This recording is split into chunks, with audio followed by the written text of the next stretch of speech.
देखिए हम लोग आज पार्ट 18 का लेक्चर पढ़ेंगे। उसमें हम लोग एनसीईआरटी 9.3 कवर करेंगे, जिसमें गुणोत्तर श्रेणी के आपको सवाल मिलेंगे। तो चलिए सब लोग एनसीईआरटी की किताब सामने रखिए। हाँ भाई, किताब सब लोग सामने रखिए और क्वेश्चन हम लोग करना शुरू कर देते हैं। 9.3 एक्सरसाइज। सब लोगों को एनसीईआरटी किताब लेना भाई अनिवार्य है, क्योंकि एनसीईआरटी का कॉन्सेप्ट ना छूटने पाए। चले क्वेश्चन देखें, पहला क्वेश्चन देखें क्या कह रहा है। 9.3 का पहला क्वेश्चन देखें, कह रहा है गुणोत्तर श्रेणी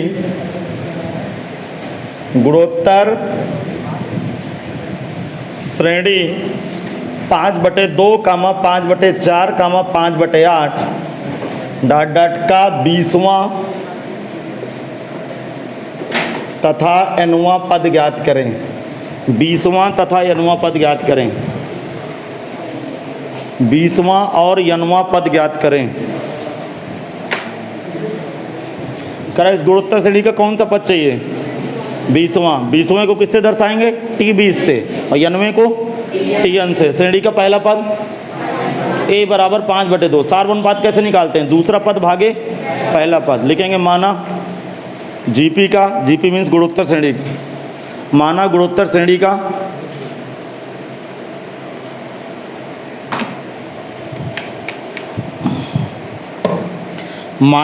श्रेणी का प्रथम पद है तथा सार्वनुपात आर है। माना गुणोत्तर श्रेणी का प्रथम पद ए तथा सार्वनुपात आर है। अब सुनिए, तो प्रथम पद की जगह क्या भरूं जल्दी बताओ। प्रथम पद ए बराबर 5/2, फिर लिखेंगे सार्वनुपात आर बराबर 5/4/5/2। 5 से 5 कट गए, 2 से 2 कटेगा, 1/2 आएगा। क्या क्लियर है? बताइए, सार्वनुपात 1 से कम है कि 1 से बड़ा है? 1 से कम है, तो श्रेणी आगे घटेगी कि बढ़ेगी? घटेगी, इसीलिए घट रही है। समझ में आ गया? अब कौन सा पद चाहिए? पहले n1 निकाल लूँ क्या? पहले n1 निकाल लूँ। नाउ जीपी का nवां पद, बताओ nवां पद को किससे दर्शाऊँ? tn से। nवें की जगह tn का सूत्र क्या होता है कोई बता गया? a r की पावर n-1। तो tn बराबर a का मतलब 5/2, r का मतलब 1/2 की घात n-1। यही बेटा आंसर हो गया है। मैं दोबारा लिख रहा हूँ, ना लिखूँ, क्या करना है दोबारा लिखिए, ये आंसर हो गया, ये nवां पद आ गया।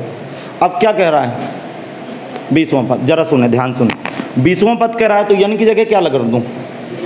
n की जगह 1 रख दूंगा तो पहला पद आ जाएगा। 2 रखूंगा तो दूसरा पद, 3 रखूंगा तो तीसरा पद, और 20 रखूंगा तो 20वां पद। लिखेंगे नाउ जीपी का 20वां पद।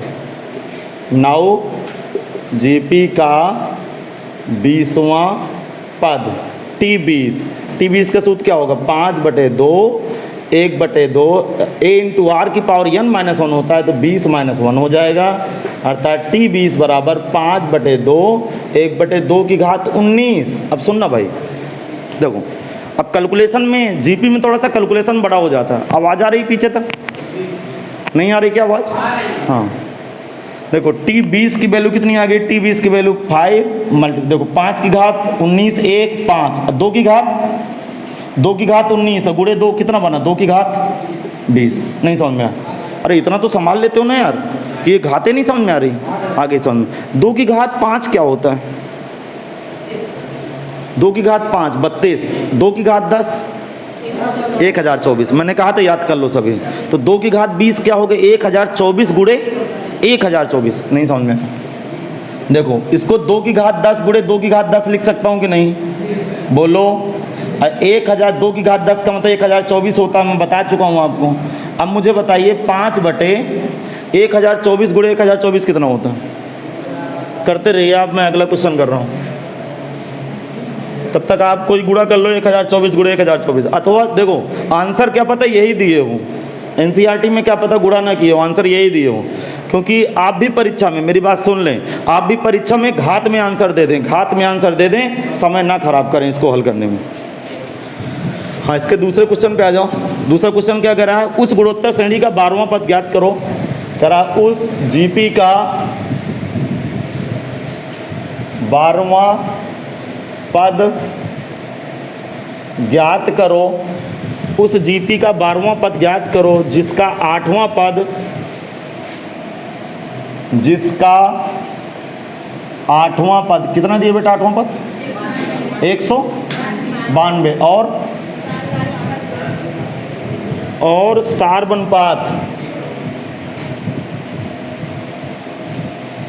अनुपात 2 है। चलिए, जिनके पास किताब ना होगी कृपया किताब ले लें। मैं क्वेश्चन इसीलिए लिख देता हूँ सामने ताकि आपको किसी प्रकार की कोई प्रॉब्लम ना हो। मुझे भी समझाने में मदद मिलती है जब क्वेश्चन सामने लिख जाता है। हाँ, आप लोगों लगा ही लिए होंगे तो मैं हटा दिया हूँ लोगों एनसीईआरटी का। देखो सुनो, करा उस जीपी का 12वां पद ज्ञात करो। ध्यान सुनिएगा, जीपी का कौन सा पद मांग रहा है? 12वां, अर्थात T12 मांगा जा रहा है। समझ गए? Tn का सूत्र क्या होता है? AR की पावर n-1। ए क्या है? प्रथम पद। और R, तो यहाँ R बराबर कितना दिए? ए नहीं पता है। ए यदि ए पता चल जाए तो काम बन जाए, लेकिन ए ज्ञात करने के लिए आठवां पद क्या है? 192। तो मैं जीपी का आठवां पद का सूत्र लगाऊंगा, वहां T8 बराबर 192 रखूंगा। R पता है, वहां से ए पकड़ा जाएगा, ए निकल आएगा, फिर कौन सा पद ज्ञात करूंगा? 12वां पद। तो सवाल लगाने के लिए मान लीजिए, माना जीपी का, आगे समझो कि फिर समझाऊं? माना जीपी का प्रथम पद इस्तेमाल है, माना जीपी का प्रथम पद इस्तेमाल है तथा सार्व अनुपात इस्तेमाल आ रहे हैं। माना जीपी का प्रथम पद इस्तेमाल है, जीपी का प्रथम पद इस्तेमाल है तथा सार्व अनुपात इस्तेमाल आ रहे हैं। लिख गया? माना जीपी का प्रथम पद इस्तेमाल है तथा सार्व अनुपात इस्तेमाल आ रहे हैं। लिखेंगे नाउ जीपी का आठवां पद। अब जीपी का आठवां पद T8 बराबर क्या होगा? सूत्र AR की पावर बोलो 8 - 1, अर्थात T8 बराबर AR की पावर 7। T8 की जगह कितना लिखा है? बोलो कितना लिखा है? 192। ए निकालना है, R की जगह सार्व अनुपात कितना है? 2, तो 2 की घात 7। जल्दी से बताएं, 2 की घात 7 क्या होता है? 2 की घात 5 32, 2 की घात 6 64, 2 की घात 7 100, ए गुणे 128। ए बराबर आ गया 192/128। कुछ कट रहा होगा 100%। बताओ कितनी बार कट रहा? 3/2 आ गया। हाँ, ये छोटे छोटे आप काम कर लिया करो मुझसे बगैर पूछे। अब देखो, जीपी का प्रथम पद कितना है? 3/2। सार्व अनुपात कितना है?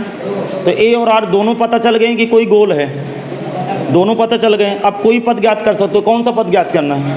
12वां पद। लिखेंगे नाउ जीपी का 12वां पद। नाउ जीपी का 12वां पद लिखेंगे। अब जीपी का 12वां पद, जीपी का 12वां पद। क्या मैं अपनी बात प्रस्तुत करूं? जीपी का 12वां पद अर्थात T12 मांगा जा रहा है भाई आपसे। तो T12 के लिए आप क्या करेंगे जरा सुने। T12 का सूत्र क्या होगा? AR की पावर 12 - 1, अर्थात T12 बराबर AR की घात 11। ए की जगह 3/R की जगह 2 की घात 11। अब जरा दिमाग लगाना, ध्यान से सुनना मैं क्या कर रहा हूँ। 2 से 1 घात इसकी कट गई, कैलकुलेशन तो पकड़ लोगे। तो ये क्या बचा? 3 गुणे 2 की घात 10। 2 की घात 10 बदनाम होता है 1024। ये कितना बनेगा? 3075। 3 चौको 12 और 3 दूना 6, नहीं 3 चौको 12 और 3 दूना 6, 1 7 72। 30 72 आंसर आ गया। सवाल तो समझ में आ जाते ना यार? नहीं समझ में आ रहा है? जो नए स्टूडेंट हैं उनको थोड़ा सा दिक्कत है, तो वो भी दिक्कत कुछ नहीं है। आप एप्लीकेशन पे जाके जल्दी से अपना काम करें।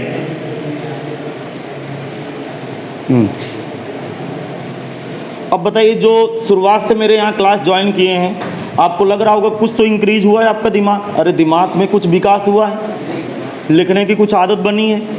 हम देखो धीरे धीरे सुधार हो जाएगा। जुलाई के महीने में सुधार हो जाएगा, अगस्त के महीने से हम दौड़ने लगेंगे, सितंबर से तो समझ लीजिए बिल्कुल सुपर फास्ट गाड़ी चलने लगेगी। हर साल ऐसे होता है, कोई ऐसा कोई बात नहीं है कि बहुत घबराने वाली बात है। हर साल ऐसा होता है, ये कौन सी बड़ी बात है। हाँ देखें भाई, आगे की कंडीशन। तीसरा सवाल क्या कह रहा है? किसी जीपी का 5वां पद 8वां पद। क्वेश्चन कह रहा है किसी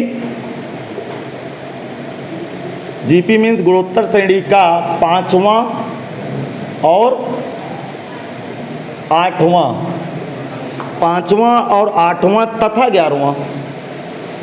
11वां पद क्रमशः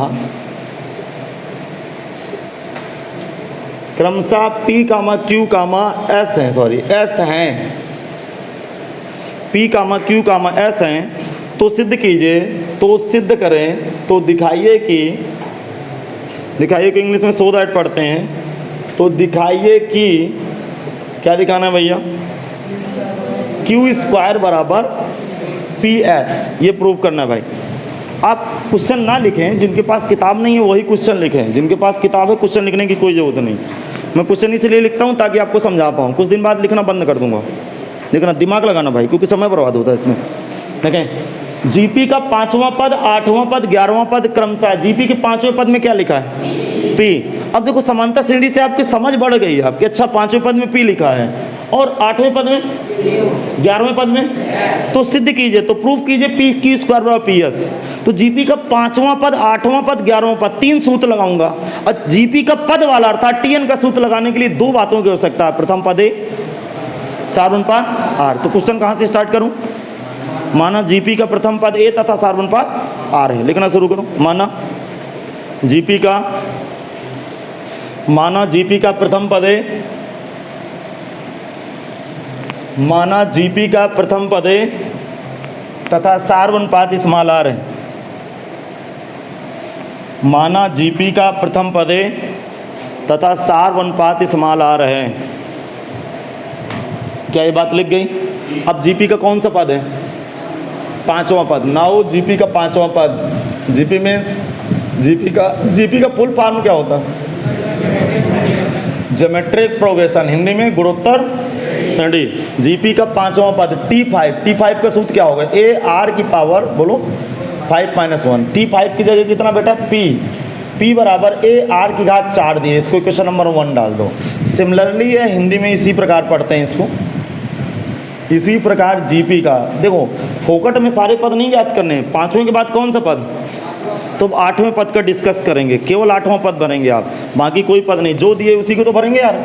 जीपी का 8वां पद, जीपी का 8वां पद T8 का फार्मूला AR की पावर 8 - 1, अर्थात T8 की जगह बेटा Q है, ये AR की पावर 7 हो गया। समीकरण नंबर 2 कर लें। इसी प्रकार अब बोर्ड में देखने की जरूरत ही नहीं है, आप खुद अपने आप कर सकते हो। मैं बोल जो रहा हूँ, जीपी का 11वां पद T11 बराबर AR की पावर 11 - 1, अर्थात T11 बराबर AR की पावर 10, और T11 की जगह क्या है? S। T11 की जगह S है भाई, ये S बराबर आ गया AR की पावर 10, समीकरण नंबर 3। हाँ, ये भाई S है। अच्छा, अब जरा सुने, इस क्वेश्चन को कैसे डील करेंगे सब लोग मिलकर। अब हमें देखना है कि इस क्वेश्चन को हम लोग कैसे लगाएं कि क्वेश्चन बन जाए। थोड़ा सा बीच में कैमरा आ जाता होगा लिखते समय, लेकिन उन बच्चों के लिए कैमरा आ रहा है जो पूरा बोर्ड देख के लिखते नहीं है। P कैसे बनता है ये सब आप ऑटोमेटिक भर सकते हो। जरा सुने, प्रूफ क्या करना है? Q² बराबर PS, Q² बराबर PS लाना है। सोचो क्या सिद्ध करना है? Q² बराबर PS। तो क्या ये दिया है तो मुझे पता चल रहा है कि मैं इसका स्क्वायर कर दूं। अरे समीकरण 2 का वर्ग कर दूं तो कम से कम साला Q² तो आ जाएगा। नहीं समझ में आया? तो जब इसका वर्ग करूंगा तो कितना बैठेगा? Q²। इसका वर्ग A², A की पावर 7 का वर्ग, A की पावर 14 की 49 की 14। कितने लोग 49 कह रहे हैं? हाथ ऊंचा करें। A की पावर नहीं, 49 गलत है। देखो सुनो, लिखेंगे समीकरण, अब आपको समझ में खुद आ जाएगा। समीकरण 2 का वर्ग करने पर, जब आप छोटे बच्चे थे खेल खेलते थे, तोता ओढ़, मैना ओढ़, गाय ओढ़, निकाला हाथ। नहीं खेले हो? खेले? अरे खेल खेलो। हाँ, तो कोई गाय उड़ा देता है, चल गाय उड़। ए की पावर 7 का स्क्वायर ए की पावर 49 बोल रहे हो। ए की पावर 7 का स्क्वायर का मतलब ए की पावर 7 गुणे ए की पावर 7, अब गुणे में घाते ए की पावर 14 होगा, 14 होगा। समझ में आ गया? ठीक, तो समीकरण 2 का वर्ग करने पर अर्थात q का स्क्वायर और एक r की पावर 7 का वर्ग। सुनना भाई, q स्क्वायर बराबर a स्क्वायर r की पावर, घात में घात का गुणा होता है बेटा, a स्क्वायर r की पावर 14। ये 14 समझ में आया कि फिर समझाऊं? आ गया समझ? अब सुनो यार, दिमाग लगाना। q स्क्वायर बराबर, यदि आप समझदार हो तो आपको अच्छा लगेगा, सुनना, इसको PS लिखने में एकदम से देर नहीं करेंगे। जो बच्चे ठीक ठाक दिमाग के हैं वो समझ जाएंगे कि यार ये बात बिल्कुल सही लिखी है। जरा देखिए, a गुणे a स्क्वायर, और 14 को 2 भागों में तोड़ दिया, 4 और 10 में, क्योंकि ये समीकरण 1 से क्या है, जरा देखो समीकरण 1 से क्या है, p है ये, और ये समीकरण 3 से s है, तो क्या आ गया, q स्क्वायर बराबर, बोलो क्या आ गया, PS। कहाँ से? समीकरण 1 व 3 से। क्लियर है भाई? अरे नहीं समझ में आया? नहीं आया समझ में? आ गया। बहुत सरल क्वेश्चन, एकदम से बिल्कुल सरल क्वेश्चन है। हाँ, अगले क्वेश्चन की तरफ मूव करते हैं भाई। चौथा क्वेश्चन क्या कह रहा है उसके विषय में जरा डिस्कस करते हैं सब लोग। कह रहा है किसी गुणोत्तर श्रेणी का, किसी जीपी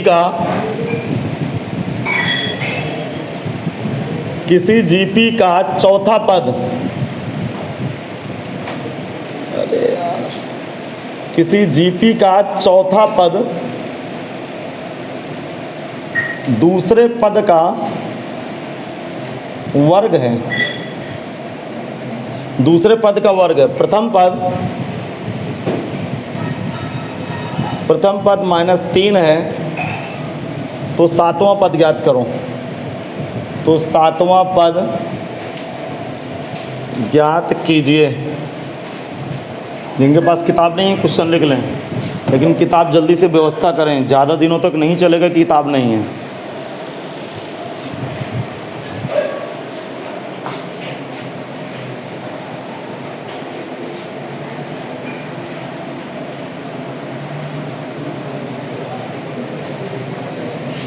हाँ भाई,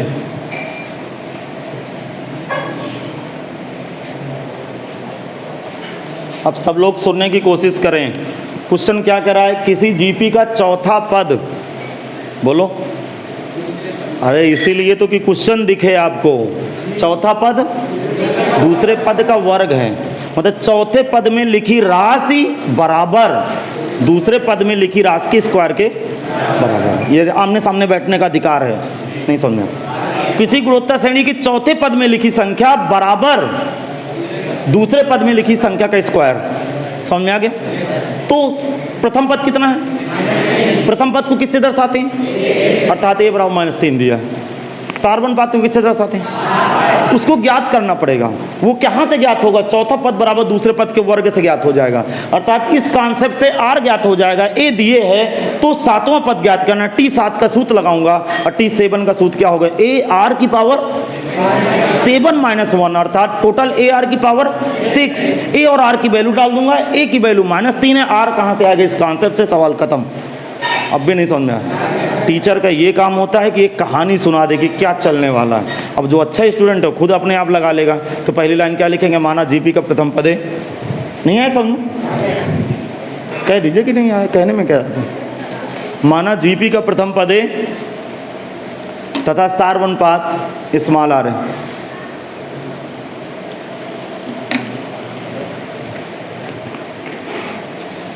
माना जीपी का प्रथम पद है तथा सार्वनुपात स्मॉल r। अब जरा दिमाग लगाएं। ज्ञात है प्रथम पद a बराबर -3। समझ गए भाई? ज्ञात है प्रथम पद a बराबर -3। अब सुने, देखो अब बता रहा हूँ। प्रश्नानुसार लिखेंगे, प्रश्नानुसार जीपी का चौथा पद, 4वां पद, समझा गया, बराबर दूसरे पद का क्या लिखूं? वर्ग। ये बात समझ आ गई? चौथा पद का मतलब T4 होता है, क्या बोलूं? चौथा पद का मतलब T4, दूसरे पद का मतलब T2। T2 का क्या? स्क्वायर। क्लियर? नहीं आया समझ में? T4 का सूत्र बताओ। ए आर की पावर 4 माइनस। T2 का सूत्र ए आर की पावर 2 माइनस 1। स्क्वायर लगाऊं कि ना लगाऊं? वो तो लगाना पड़ेगा ना यार। अच्छा, ये कितना बैठा है? ए आर की पावर 3, इधर ए आर का स्क्वायर। अब सुनना भाई, ए आर क्यूब बराबर ए स्क्वायर आर स्क्वायर। समझ में नहीं आया क्या? आ गया समझ में। अब सुने, बताऊं क्या? देखो, आर की ये 2 घात से 3 घात, 1 घात इधर बची और ए से 1 ये डिग्री उड़ गई, आर की 1 घात बची, अर्थात आर बराबर क्या आ गया? आर बराबर ए और ए बराबर, अर्थात आर बराबर -3। समझ में आया नहीं? आ गया समझ? ये छोटी छोटी बात समझ में आएगी कि अच्छा 9 को लड़का संभाल लेगा। कहानी समझ में आया? जल्दी बताओ, बता दूं मैं आपको, कह रहा हूँ आपके पीछे वाले स्टूडेंट। नहीं आया क्या बेटा? कुछ समझ नहीं आया? तो बेटा कोई दिक्कत हो तो बिल्कुल इसमें थोड़ा संकोच करना, आप इसीलिए पढ़ने आते हो। कुछ समझ में ना आए तो जल्दी बताओ। नहीं आया समझ में? ठीक है बेटा, अब पूछूंगा भी नहीं, क्या मतलब है समय खराब करने से। आर बराबर क्या है? -3। कौन सा पद चाहिए? 7वां। नाउ जीपी का 7वां पद, जीपी का 7वां पद T7। T7 का मतलब ए आर की पावर 7 माइनस 1। तो T7 बराबर ए आर की पावर 6, ए बराबर ए की जगह -3 और -3 की घात 6, टोटल -3 की घात 7। नहीं समझ में आया? हाँ, ये गुणे वाले सवाल जीपी में इसी तरह कैलकुलेशन होगा। -3 की घात 7, सम घाते की भी सम, तो इसका हिसाब किताब माइनस के साथ उत्तर आएगा। नहीं समझ में आया? 3 की घात 7 किसी को अनुमान है कुछ? 3 की घात 3 27, 3 त्रिकाण होती है 27, 27 गुणे 3 81, 3 की घात 4 81 होता है बेटा। 3 की घात 4 81, 3 घात 27, 81 गुणे 27 बताओ, कर लो गुणा। कितना? 2187, 2020 187। नहीं गलत हो गया, 2187 ना। आंसर मिलाओ जरा, क्वेश्चन का आंसर मिलाइए।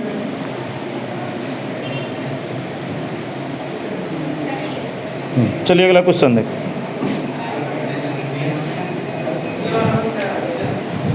अरे ठीक है, लाइट बंद कर दी ना, काम चल जाएगा। हाँ भाई, आगे मैं स्टार्ट करूँ? क्वेश्चन तो समझ में आ रहे हैं ना? नहीं आ रहे समझ में? आ रहे हैं। चलो अगला क्वेश्चन देखते हैं। क्वेश्चन नंबर 5वें का ए पार्ट में आता हूँ।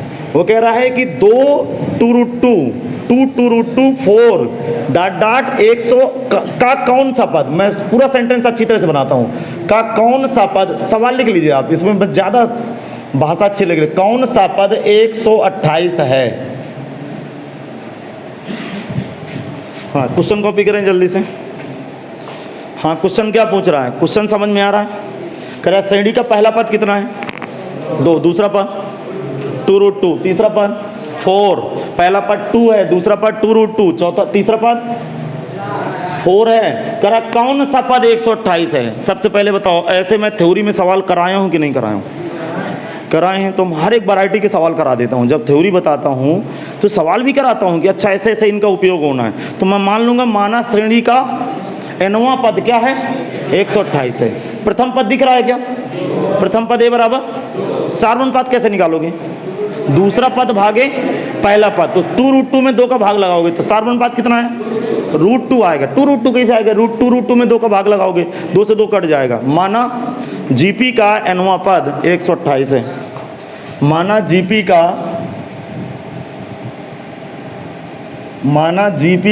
nवां पद 128 है। माना जीपी का nवां पद 128 है। समझ में आ गया? ज्ञात है प्रथम पद ए बराबर कितना लिखूं? 2।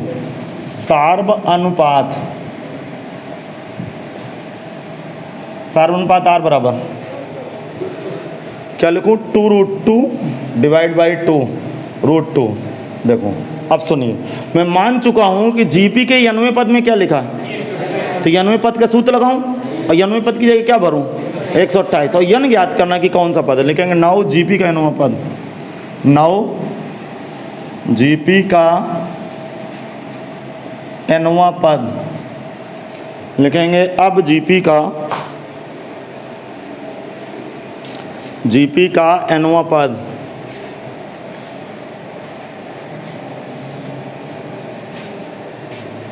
क्या मैं बोलूं?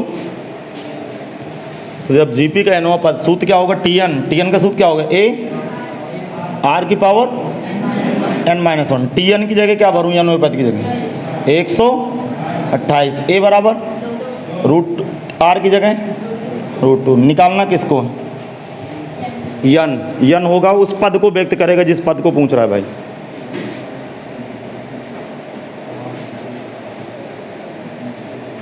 चलिए इधर देखते हैं, यदि n बराबर 10 आ गया तो कह दूंगा कि 10वां पद 128 है। शायद n का मान भिन्न आ गई, शायद n का मान भिन्न आ गई तो क्या कहूँगा कि श्रेणी का कोई भी पद 128 है ही नहीं, अर्थात 128 आ ही नहीं रहा। अभी भी आपको क्लिक नहीं किया। शायद n बराबर भिन्न आने लगती है, यदि 5 आता तो 5वें पद में 128 लिखा है, n बराबर आ जाता 10.5 तो मैं कह दूंगा कि श्रेणी का कोई पद ही नहीं है, अर्थात 128 वाला श्रेणी में कोई पद, यदि n बराबर कभी भी भिन्न आए तो ऐसा समझ जाएं तुरंत कि श्रेणी में 128 का नंबर ही नहीं लग रहा, तो पद की गिनती कैसे होगी। अब भी समझ में नहीं आया, आगे समझ। चलो अच्छा, इसको हल कराओ, 2 का इधर भाग लगाओ 64। अब फिर से मैं एक बात आपको देखिए बताता हूँ, कोचिंग इसीलिए पढ़ते हैं कि सर जी हमें ट्रिक बताएंगे, पढ़ाई का तरीका बताएंगे और हमें मोटिवेट बार बार करते रहेंगे। जब भी हमारा पढ़ने में मन नहीं लगेगा तो कुछ मंत्र बताते रहेंगे ताकि हमारा पढ़ने में मन लगता रहे। बस समझा क्या? आपके सामने एक बाहरी से नोट्स रख दिया जाए कि एक रात में ख़त्म करो, बड़ा मुश्किल हो जाता है। एक एक दिन को पढ़ते पढ़ते सरकार ने समय 11 में आपको कितना समय मिलता है, कम से कम 11 महीने का, बोलो 12 में भी 10-11 महीने का समय मिलता है कि नहीं मिलता? तो सरकार को पता होता है कि लड़के बहुत होशियार हो गए हैं तो 2 महीने बाद परीक्षा करा लेता, अर्थात 1 साल में 2 बार डिग्री दे देता, 11 भी पास 12 भी पास। आप देखो मेरी बातें आपको समझ में आती हैं कि नहीं आती? भाई कहे सरकार समय बर्बाद करा रही है, इसी साल 6 महीना बाद अप्रैल में एडमिशन लें और दिसंबर तक में 11 की परीक्षा करा ले, और दिसंबर में 11 की परीक्षा 15 दिन के बाद रिजल्ट के बाद अगले जून तक में 12 की परीक्षा करा ले, अर्थात 1 साल में कितने पेपर हो गए, 2। डिग्री जल्दी मिल जाए, जल्दी से नौकरी लग जाए, पैसा मिल जाए। समझ में आ गया? अब जरा खोपड़ी लगाना, एक मैं उदाहरण दे रहा हूँ, ध्यान सुनना। एक टीचर ने एक स्टूडेंट को 2 किताबें दिया, 2 किताबें दिया। अब काफ़ी मोटी किताबें थी, जिस तरह आपकी फिजिक्स वाली किताबें आती 1100-1100 पेज की, सपोज रामायण की तरह किताबें, इतनी मोटी मोटी किताबें दिया टीचर ने, और स्टूडेंट से कहा कि आप रात भर चेक करके आइए कि इन दोनों किताबों में अंतर क्या है, इन दोनों किताबों में क्या अंतर है। अब स्टूडेंट एक एक पेज मिला रहा है, एक एक हेडिंग मिला रहा है, एक एक पेज मिला रहा है, एक एक हेडिंग मिला रहा है। दूसरे दिन आता है स्टूडेंट, टीचर पूछता है क्या आपने, मैंने एक होमवर्क आपको दिया था, करके लाएँ? कहा हाँ सर करके लाएं। क्या दोनों किताबों में क्या फ़र्क है? कैसे जी दोनों किताबों में कोई फ़र्क नहीं है। क्या तुम्हें कैसे पता? तो स्टूडेंट जवाब क्या देता है, मैंने सर पूरी रात जग के एक एक हेडिंग चेक किए हैं। समझ में नहीं आया? तो टीचर का जवाब क्या होता है, अरे पगले इसी की फ़ोटो कॉपी है तो अंतर कैसे आएगा? नहीं समझे? जो मैंने एक किताब दी है उसी की फ़ोटो कॉपी है दूसरी, तो क्या दोनों में अंतर आएगा? कोई समझदार व्यक्ति होता तो 10वां पेज मिलाता, 20वां पेज मिलाता, 100वां पेज मिलाता और एक मोहर लगा देता कि इसी की क्या है, फोटो कॉपी। अर्थात वो डिसीजन कितने मिनट में ले लेता? 15-20 मिनट में ले लेता। उसने पूरी रात बर्बाद कर दी। मेहनत किया कि नहीं किया? लेकिन रिजल्ट क्या आया? 0। हाँ, निकली चुहिया, खोदा पहाड़ निकली चुहिया। तो कभी कभी खोपड़ी भी लगाई जाती है। मेहनत के साथ जो लोग खोपड़ी नहीं लगाते ना, वो सफल नहीं होते जल्दी। हाँ क्या यार, अब उसी की फ़ोटो कॉपी है तो क्या फ़र्क आएगा यार? नहीं समझे? NCERT की फ़ोटो कॉपी कराओगे तो क्या कुछ फ़र्क आएगा क्या? नहीं है, उसी की फ़ोटो कॉपी थी। हाँ ऐसा सवाल सोचें। अब जरा देखें इधर अंदर क्या भरा है। एक बात मैं बोलूँगा, देखो एक बार में समझ में आएगा। इधर भरा है मैं इसको लेफ्ट में लिख दूँ, उसको राइट में लिख दूँ, तो कोई चमत्कार तो नहीं हो जाएगा? कोई गरीब मारा तो नहीं जाएगा पीछे से, ये क्या हो गया, लेफ्ट का राइट, राइट का लेफ्ट लिख दे भैया, बराबर बराबर है। अब सुनना, इधर क्या लिखा है, तो इसको मैं ज़बरदस्ती √2 लिखूंगा, ठीक। यदि इसको मैं √2 नहीं लिखा तो मेरा इस स्टेप से मैं कभी भी n नहीं निकाल पाऊंगा, ये इसका कॉन्सेप्ट होता है।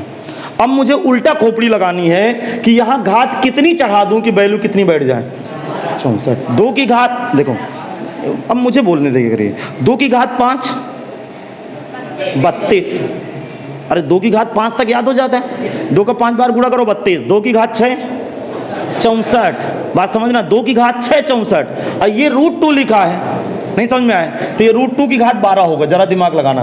√2 का जब 6 बार गुणा करूंगा, समझ में नहीं आया, √2 का मतलब क्या होता है, √2 का मतलब 2 की घात, अरे √2 का मतलब 2 की घात, ये सेम लिखा है कि अलग अलग लिखा है, बोलो, सेम लिखा है। गुणे में घात का गुणा हो जाता है, अर्थात 2 की घात कितना बना 6, और 2 की घात 6 64, अर्थात 64 का दूसरा नाम √2 की घात 12। दोनों में √2 लिखा है कि अलग अलग लिखा है? शायद यहाँ √3 लिखा होता तो √3 की घात सोचता, नहीं समझ में आया, अर्थात दोनों पक्षों में घातों की तुलना करने पर, लिखे दोनों पक्षों में घातों की तुलना करने पर। यार ये कॉन्सेप्ट समझ में नहीं आया क्या? आ गया समझ में। n-1 बराबर 12, n बराबर कितना बैठा 13, अतः इसका मतलब श्रेणी का 13वां पद क्या है 128 है, लिखेंगे अतः, हाँ लिखिए जल्दी से, पहले कैलकुलेशन तो लगा लो यार सब लोग, हो गया, लिखेंगे अतः श्रेणी का 13वां पद 128 है।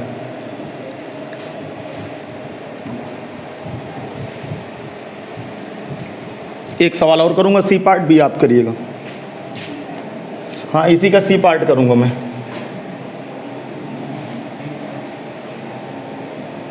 पांचवें का सी करूंगा, बाकी आप करिएगा, एक बी आप कर लीजिएगा। पांचवें का सी पार्ट कह रहा है श्रेणी 1/3, 1/9, 1/27 का कौन सा पद, इसलिए क्योंकि आपको यहाँ का कैलकुलेशन मुझे सिखाना है, कौन सा पद 1/, अरे बहुत भयंकर लिखा 19,683। चलो हाँ तेज़ी से आप इसको क्वेश्चन को कॉपी करेंगे भाई। अब पीछे बैठे स्टूडेंट थोड़ा सा एक्टिव बैठे, मतलब आपकी बॉडी लैंग्वेज अच्छी होना चाहिए कि तुरंत पकड़ना है बात को कि यार ये हो क्या रहा है, क्योंकि स्पीड का ज़माना है भाई। फिर उसी तरह आप काम करते रहोगे, रात भर जगोगे, दोनों एक एक पेज, एक एक हेडिंग मिलाओगे, सुबह रिपोर्ट लगाओगे, दोनों कापी में कोई अंतर नहीं है, जबकि एक खोपड़ी नहीं लगा सकते, उसी फोटो कापी है तो अंतर कहाँ से आएगा। तो जो फास्ट बच्चा होता है वो तेज़ सोचता है, जो तेज़ सोचता है उसी का सिलेक्शन होता है। अब सुनो, जीपी का प्रथम पद रेशियो अनुपात 1/9 भागे 1/3, कितना 1/3, तो सार्वनुपात 1/3, अर्थात श्रेणी आगे घट रही, इसीलिए घट के इतना छोटा नंबर हो गया। तो उसी तरह सवाल लगाऊंगा, मान लूंगा माना जीपी का nवां पद कितना है 1/19,683 है, लिखेंगे माना जीपी का, लिखना वही आप लिख डालिए जल्दी से, माना जीपी का nवां पद, माना जीपी का nवां पद, माना जीपी का nवां पद 1/19,683 है। अब बताइए प्रथम पद आपके पास क्या मौजूद है, प्रथम पद ए बराबर कितना मौजूद है 1/3, सार्वनुपात 1/9 भागे 1/3, इसको हिसाब किताब लगाऊंगा तो 1/3। नाउ जीपी का nवां पद लिखेंगे, अब जीपी का nवां पद, सूत्र लगाओ, अब जीपी का nवां पद Tn बराबर, बताओ Tn का सूत्र बताओ, a r की पावर n-1, ठीक। nवें पद में क्या भरूं, अरे nवें पद में क्या भरूं 1/19,683, a की जगह 1/3, r की जगह 1/3 की पावर n-1। अब सुनना, ध्यान से सुनना, इधर आ जाते, देखो यहाँ तक समझ में आया। अरे वैल्यू रख रही है, ए आर की वैल्यू चढ़ाया हूँ यार, क्या समझा दूँ यहाँ तक। भैया पीछे देखने में दिक्कत हो रही है तो इधर आगे आ जाओ। नहीं हो रही? अच्छा, दोनों राशियाँ सेम है कि अलग अलग हैं? तो यहाँ की घात गुणे में घात, अरे तुम्हारे मुंह से सुनना चाहता हूँ, यहाँ की घात 1 तो गुणे में घात जुड़ जाती है, ऐसा बोल दो ना यार, कैसे शर्मा रहे हो? तो n-1 में 1 जुड़ा, अरे यहाँ n-1 में 1 घात जुड़ी तो n आ गई, अर्थात इधर का कैलकुलेशन 1/3 की पावर n। अब सुनना, इधर क्या लिखा है 19,683 बराबर 1/3 की घात n। किसी को तकलीफ ना हो तो मैं इसको उल्टा लिख लूँ। अब सुनना, देखो इधर ध्यान से सुनना, ध्यान से, इधर क्या लिखा है 1/3, तो मैं इसको 1/3 की घात में सोचूंगा यार कि क्या बैठेगा, नहीं समझ में आया, क्योंकि इधर क्या लिखा है 1/3, ताकि मैं घात भर के इसको बैलेंस कर दूं और दोनों तरफ घातों की क्या कर लूं, तुलना कर लूं। अब तो खोपड़ी खुल गई भाई। अब आप सोचो यार कि ये किसकी वैल्यू हो सकती है, इतना दूर तक सोचना पड़ेगा यार। नहीं, 1 की घात तो कुछ भी लगाएंगे तो 1 रहेगा, 3 की घात क्या लगाऊं, 8 में आ जाता है। हाँ चलो, आप चेक कर चुके हैं तो आ जाता हो। चलो, तो दोनों पक्षों में तुलना करने पर n बराबर 8 आ गया भाई।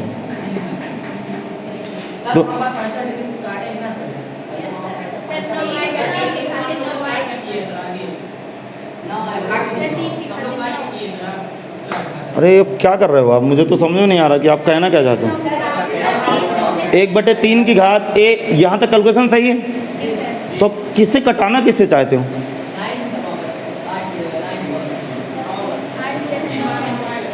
ये 8 की जगह तो काटोगे क्या, तो n बराबर 9 नहीं आ जाएगी, गुणे में पहले से घात जोड़ चुके हैं, पगला गए हो क्या है? अच्छा हाँ, इसको आप पहले काट दिए हो, ऐसा बोलो ना यार।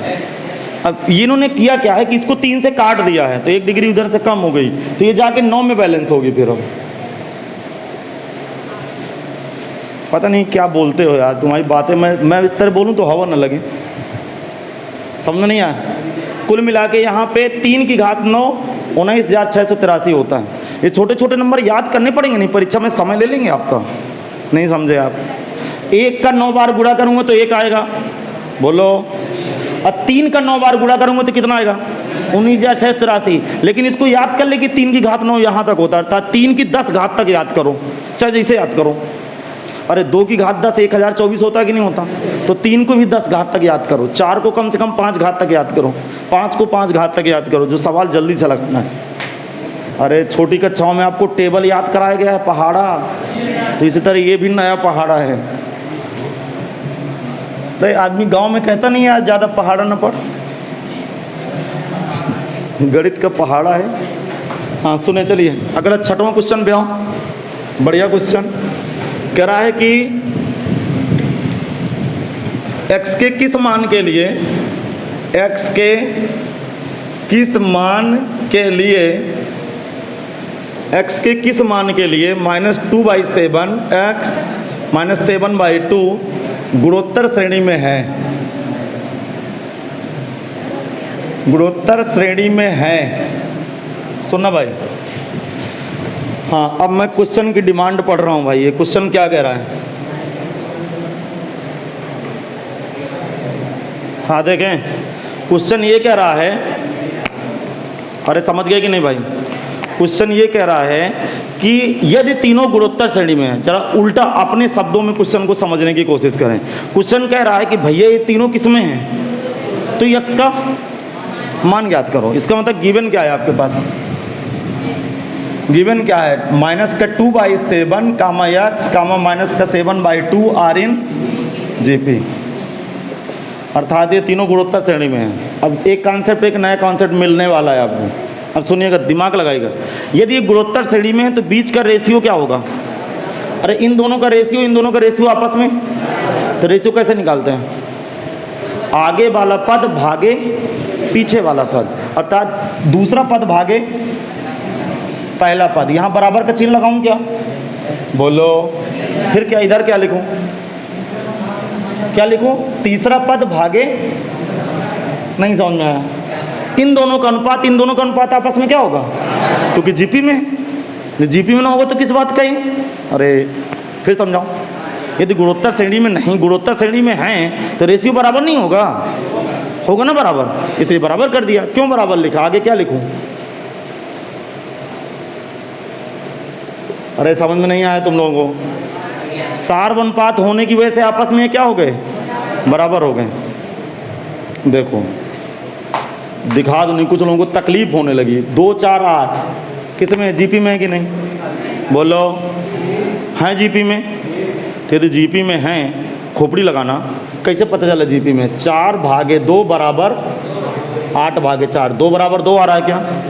तो कोई उल्टा सीधा अगड़म बगड़म लिखा हो, अगड़म बगड़म का मतलब समझ गए? वो कह रहा है कि भैया ABC अब जीपी में है, तो मुझे पता है, इतना तो मुझे पता है ना कि जीपी में है, तो इसका इसमें भाग लगाऊंगा, अर्थात B अपान है बराबर C अपान B। मुझे पता है ना कि जीपी में होंगे तो ये दोनों पर बराबर बैठेंगे।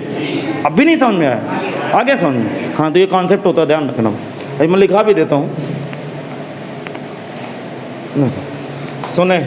इसका इधर गुणा लगाओ, इसका इधर गुणा लगाऊंगा तो x स्क्वायर आएगा। अरे इसका इधर गुणा लगा दिया, इसका इधर गुणा लगाऊंगा तो माइनस माइनस प्लस 7/2 गुणे क्या लिखूं, 2/7, 7 से 7 कटा, 1 से 1 कटा, x स्क्वायर बराबर 1, तो x बराबर प्लस माइनस 1, दोनों मान लेगा भाई। ये दोनों मान चेक भी कर लेते हैं। अच्छा देख लेते हैं क्या दोनों मान ले रहा है कि नहीं ले रहा। लेगा दोनों मान 100%। देखिए करा x का मान ज्ञात करो, कुछ ऐसा हल हो गया। अब सुनिए, उत्तर की जांच कर रहा हूं मैं, उत्तर की जांच लिखना नहीं है इसको, उत्तर की जांच कर रहा हूं। माइनस का 2/7 प्लस का 1 उठा रहा हूं, बीच में 1 और माइनस का 7/2। सुनना, अरे यही तो x का मान आया। ये तीनों किस में है? तो जीपी में। तो इसका इससे भाग लगाऊं, इसका इससे भाग लगाऊं, उत्तर बराबर पाऊं। अरे रेशियो बराबर पाऊं कि अलग अलग पाऊं? बराबर पाऊं। तो चलो भाग लगाओ, 1/-2/7 कितना आया? माइनस का 7/2। या इसका इसमें भाग लगाओ, माइनस का 7/2 में 1 का भाग लगाऊंगा तो कितना आएगा? दोनों आपस में क्या है, उत्तर चलेगा, अर्थात x बराबर 1 दौड़ेगा। नहीं समझा पाया आपको? आप अब -1 रख के देखो, देखो जब -1 रखूंगा, खोपड़ी लगाना, परेशान न करना। अभी देखो फंस जाएगा, शायद -1 वाला छोड़ना पड़ेगा। देखना देखना, हाँ देखना, वही तो चेक करा रहा था ना। सुनिएगा, -1 रखूंगे यहाँ, -1, इसका इसमें भाग लगाऊंगा तो उत्तर प्लस का आएगा। अरे इसको इसमें भाग करूंगा तो माइनस माइनस कट जाएगा, तो उत्तर कितना आएगा? प्लस में। और इसका इसमें भाग लगाऊंगा तो भी प्लस में आ रहा है, सही है, ले लेगा। बात समझ में आ गया? इसको इसमें भाग लगाऊंगा तो भी प्लस का 2/7 आएगा, इसका इसमें भाग लगाऊंगा तो भी आएगा, अर्थात दोनों उत्तर क्या है? सही। तो एक कॉन्सेप्ट क्या मिला, कॉन्सेप्ट मैं लिखा दे रहा हूँ, नोट लिखे, नोट नंबर 1, यदि AP GP दोनों एक साथ लिखा रहा हूँ, ABC R इन AP मतलब अर्थमेटिक प्रोग्रेशन, समांतर श्रेणी। वैसे इसको लिखा चुका हूँ, दोबारा लिखा रहा हूँ ताकि एक जगह लिख लें। यदि ABC R इन AP, सुन रहे हो, ये किस में है? समांतर श्रेणी में। समांतर श्रेणी में प्रत्येक 2 पदों का अंतर बराबर होता है। ये समांतर श्रेणी है, गुणोत्तर की बात नहीं हो रही, समांतर की बात हो रही। तो समांतर में B - A नहीं आया समझ में, बराबर C - B। ऐसा कैसे? सार्व अंतर। आ गया समझ में? तो B को इधर टपक दूं तो B बराबर 2A + C। तो कभी भी सवाल पे देखें, जरा दिमाग लगाएं, कभी भी AP का सवाल डील कर रहे हो और उसमें 3 राशियां समांतर श्रेणी में हो, शायद बताया हूं मैं, पहली बार बोल रहा हूं कि कई बार बोल चुका? कई बार बोल चुका। यदि 3 राशियां AP में हो तो 100% बीच का दुगना शेष 2 राशियों के योगफल के बराबर होता है। अब इसका GP का कॉन्सेप्ट सुन लें। यदि सुनना, ABC R इन GP, ठीक है, R इन GP, तब क्या लिखूं? तब बताओ क्या लिखूं? तब B/A बराबर C/B। किसके कारण? सार्व अनुपात। तो यहां से B² बराबर क्या होगा? AC। तो याद रखना, जब भी 3 राशियां GP में होंगे, ध्यान से सब लोग सुन ले, बाद में कॉपी करें। यदि 3 राशियां AP में है तो बीच में 2 का गुणा कर देंगे, बीच वाले राशि में 2 का गुणा कर देंगे, इधर उधर वालों को जोड़ लेंगे। कब? जब AP में हो। GP में हो तो क्या करना है? बीच का स्क्वायर और दोनों का गुणा। इसका मतलब ये तीनों किसमें थे? किसमें थे? GP में। तो आज से क्या करूंगा? बीच का स्क्वायर, इन दोनों का गुणा, -2/7 × 7/2, डायरेक्ट खेलूंगा। एक्स बराबर 1, एक्स बराबर प्लस माइनस ए। अरे दीदी वो सब देख लिया करो, इतना परेशान न करो। समझ में आ गया? अरे समझ में नहीं आया क्या? इसको डायरेक्ट मैं सोच जाता, मैं डायरेक्ट करूँगा। समझ जा रहा हो आप? समझ गए होंगे। अरे समझ नहीं पाए क्या? आ गया समझ। कभी भी 3 राशियाँ एपी में है तो बीच में 2 का गुणा, इधर उधर को जोड़ो। जीपी में है तो बीच का स्क्वायर करो, इधर उधर का गुणा करो। ये कॉन्सेप्ट लिख लें भाई, लिखना है। आप कर क्या रहे हो? लिख गया। चलो अगले क्वेश्चन की तरफ आते हैं। क्वेश्चन नंबर 7वां कह रहा है श्रेणी जोड़ना है। श्रेणी को 0.15 कामा 0.015 कामा 0.0015 डॉट डॉट 20 पदों तक योगफल ज्ञात करें। योगफल ज्ञात कीजिए। हाँ कह रहा भाई ये इसका योगफल ज्ञात करें। क्वेश्चन कह रहा है इसका योगफल ज्ञात करें। अब सुने क्या मैं बोलूँ? इस श्रेणी के 20 पद जोड़ने हैं भाई। देखो ये श्रेणी क्या लिखी है? दी गई श्रेणी। ये थोड़ी देर के लिए यदि आप समझदार हो तो 15/100 लिखा है।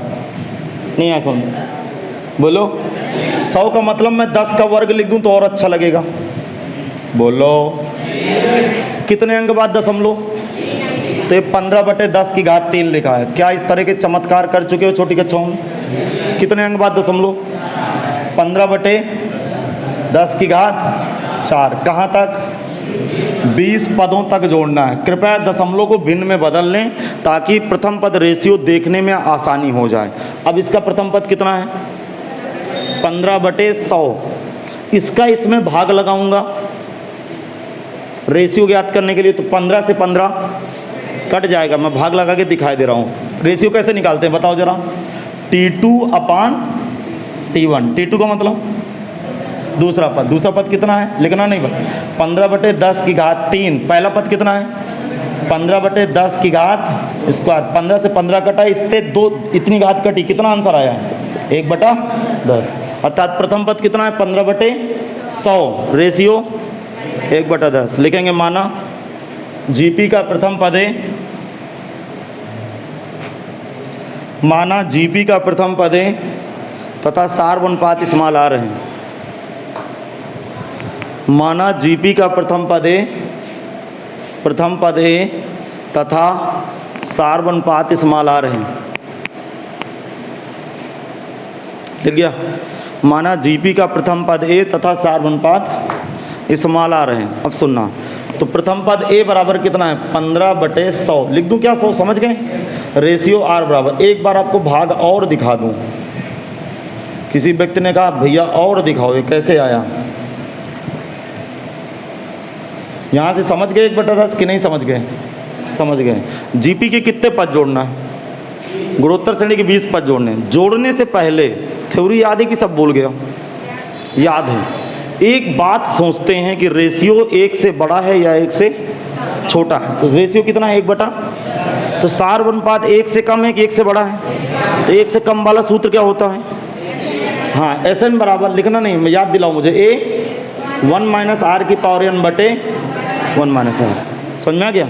लिखेंगे यहाँ लिखे रीजन, चूंकि R लेस देन 1 है,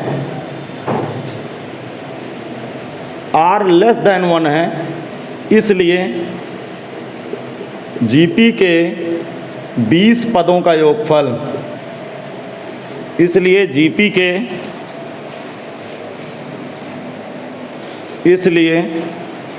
के 20 पदों का योगफल SN बराबर, सूत्र बताओ, A 1 - R की power n divide by 1 - R। अब सुने, इसकी जगह यस 20 रखें या n की जगह 20 रखें, तो A 1 - R की घात 20 बटे 1 - R। अब कैलकुलेशन के लिए मजबूत रहिए भाई। गुणोत्तर श्रेणी में कैलकुलेशन थोड़ा होता है, क्योंकि डिग्री के साथ घाते लगाता है ना, इसलिए कैलकुलेशन बड़ा हो जाता है। A का मतलब 15/100 इंटू 1 - R। R का मतलब 1/10 की घाते 20/1 माइनस आर 1/10। अब सुने भाई,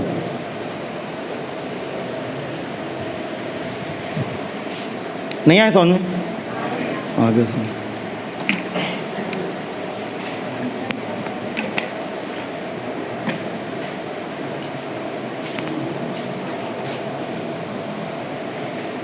इसका कैलकुलेशन करो सब लोग।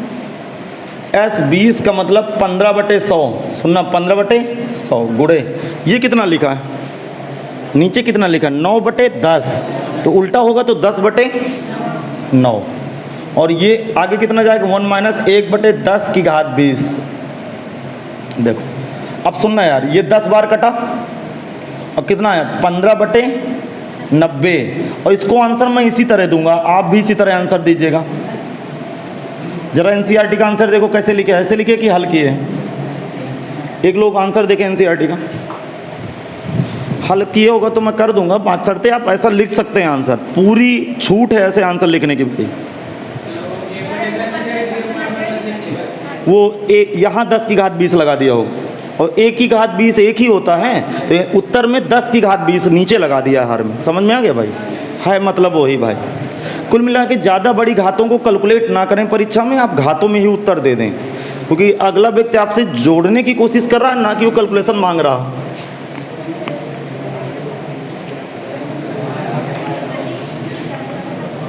अरे समझ में नहीं आया क्या? एनसीईआरटी के उत्तर में 1 कुछ ऐसा लिखा होगा, देखो S20 बराबर 15/90, क्या लिखा होगा 15/90, 1 माइनस, इसको 1 किया होगा, इसको क्या लिखा होगा 10 की घात, ऐसा लिखे क्या आंसर? इसको काट देना यार, 1/6, क्यों भाई? आंसर कैसे दिए? हाँ चलिए कोई बात नहीं, जो हो गया बात ख़त्म करो उसकी। अब ये सब आंसर नहीं बिड़ाते रहेंगे क्या? इतना जोड़ घटा नहीं आता क्या हम लोगों को? √7, √21, 3√7 ... n पदों तक योगफल ज्ञात करें। n पदों तक योगफल ज्ञात करें। प्रश्न करा n पदों तक योगफल ज्ञात करें, n पदों तक योगफल ज्ञात करें भाई।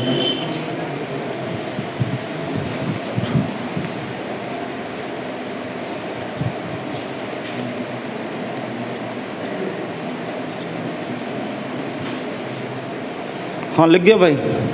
अब सुने, ध्यान से सुनिएगा, ध्यान से देखो, ये श्रेणी का प्रथम पद कितना है? प्रथम पद a बराबर √7, सार्वनुपात r बराबर √21/√7। समझ में आ गया? नहीं आया समझ? अच्छा, यदि अंश और हर में रूट लगा हो तो एक साथ रूट लगा सकते हो? नहीं तुम्हें समझ में? अरे √3 × √7 √21 हो जाएगा क्या? बोलो, ये r की वैल्यू √3 आ गई। नहीं आया समझ में? आ गई। √3 का मान क्या होता है? 1 समथिंग। अरे √3 का उत्तर क्या होगा? 1 कुछ होगा। अरे ये ज़्यादा दिमाग लगा। 1 का मतलब 1 से बड़ा कि 1 से छोटा? 1 से बड़ा, तो 1 से बड़ा वाला सूत्र लगाएंगे। लिखेंगे जीपी के, सब लोग लिखेंगे जीपी के n पदों का योगफल, जीपी के n पदों का योगफल, जीपी के n पदों का योगफल, जीपी के n पदों का योगफल। Sn बराबर सूत्र बताओ, a × r⁻n−1/r−1। जब 1 से बड़ा वाले में ये सूत्र होता है, ध्यान रखना। n की जगह n डालना है, a की जगह √7 और r की जगह √3 की घात n−1/r √3−1। आंसर हो गया, बस इसको ज़्यादा नहीं कैलकुलेट करना। अगले क्वेश्चन पे आओ। क्वेश्चन नंबर 9, 10 में एक क्वेश्चन करूँगा, एक आप करिएगा। 9वां मैं कर रहा हूँ, 10वां आप करेंगे घर में जाके। 10वां करूँ मैं? मुझे 10वां करना है। कोई कह रहा है 9वां, कोई 10वां, तो बचा क्या? दोनों करिए। नहीं, एक बार पीछे वाला फिर करिए। अभी मैं 10वां कर रहा हूँ, कोई प्रॉब्लम हो 9वां कर दूंगा इसके लिए, ठीक है। टेंशन लेने का नहीं भाई, टेंशन देने का। x की पावर 5, x की पावर 7 डॉट डॉट n पदों तक, n पदों तक योगफल ज्ञात करें। एक शब्द चुपचाप लिखा है, x does not equal plus minus 1। चलो, जब तक आप इसका मतलब नहीं बताओगे तब तक मैं सवाल को नहीं लगाऊंगा और मैं आपको जाने भी नहीं दूंगा क्लास से। x का मान प्लस माइनस 1 नहीं है, रीजन बताओ क्यों नहीं है।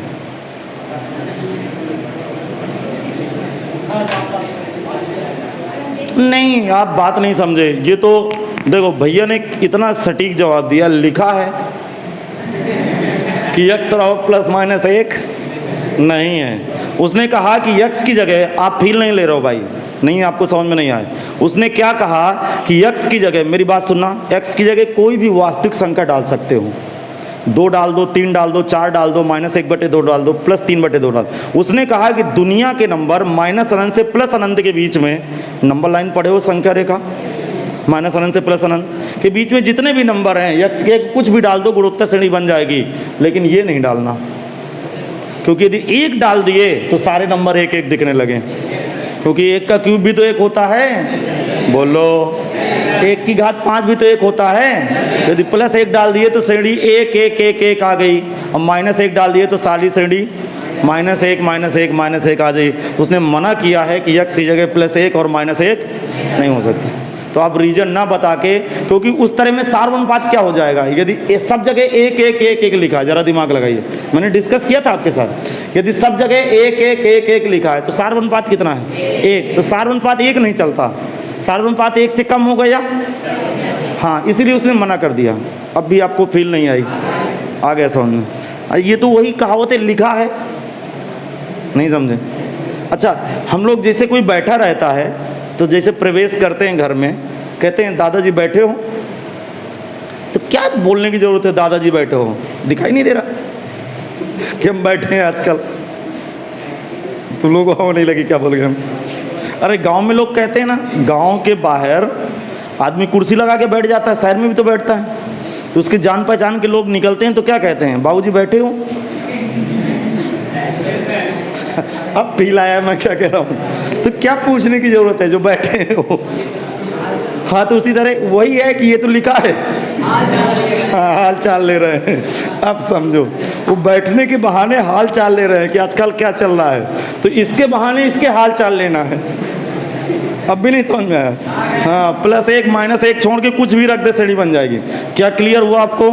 अब सुने, जरा दिमाग लगाइए। इसका प्रथम पद कितना है, x3। रेशियो सार्वनुपात s घात 5/x3 कितना आएगा, x²। लिखेंगे प्रथम पद a बराबर x3, और सार्वनुपात r बराबर x घात 5/x3 बराबर x²। अरे पकड़ नहीं पाए क्या क्वेश्चन, आप पकड़ ले गए। अब ये क्वेश्चन कभी नहीं भूलेगा, दादाजी बैठे हैं।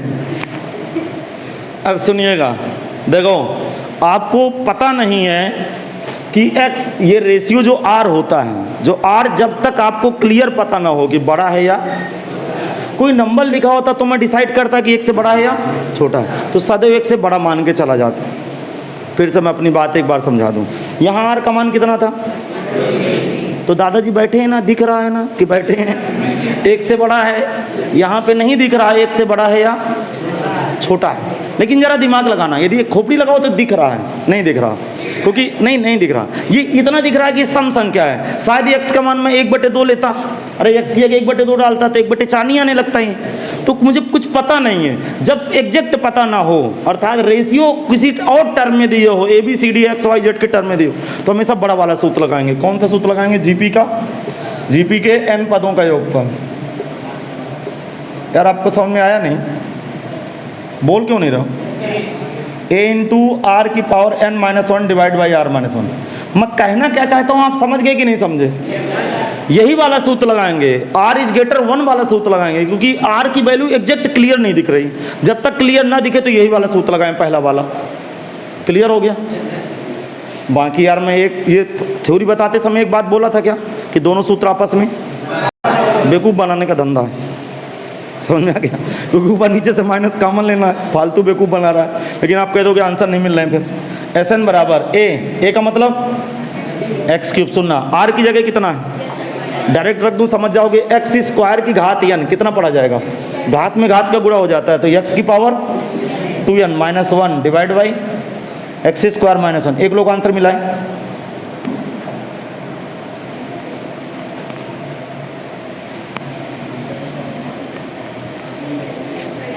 सही आंसर। उल्टा लिखा हो तो डरे नहीं, उल्टा लिखा है, सुने। हाँ, ये उल्टा लिखा है तो ये भी उल्टा लिखा होगा, इसका मतलब ऊपर नीचे से माइनस कॉमन ले लेता है। एक्चुअल में हुआ क्या है कि वो सूत्र कौन सा लगाया है, एक से छोटा वाला। बोलो, तो क्या हमने गलत किया? नहीं गलत किया। तो जब भी आपको आर ना दिखे तो ये सूत्र लगाएं, कंफ्यूजन में ना पड़ें। आंसर वही है। यदि आप एनसीईआरटी का आंसर मिलाना चाहते हैं तो ऊपर नीचे से कॉमन ले लो। कौन सा भूकंप आ गया? अरे नहीं समझे आप, आ गया समझ में? तो ये दोनों सूत्र बेवकूफ़ बनाने के धंधे हैं। तो क्वेश्चन नंबर 10 तक आपकी क्लास आज की कंप्लीट हुई है। जो नए बच्चे आए हैं वो पूरा शेड्यूल समझ गए ना पढ़ाई का भाई। तो कल मिलते हैं लेक्चर नंबर 11 के साथ, अरे क्या बोल रहा हूँ, 19 के साथ।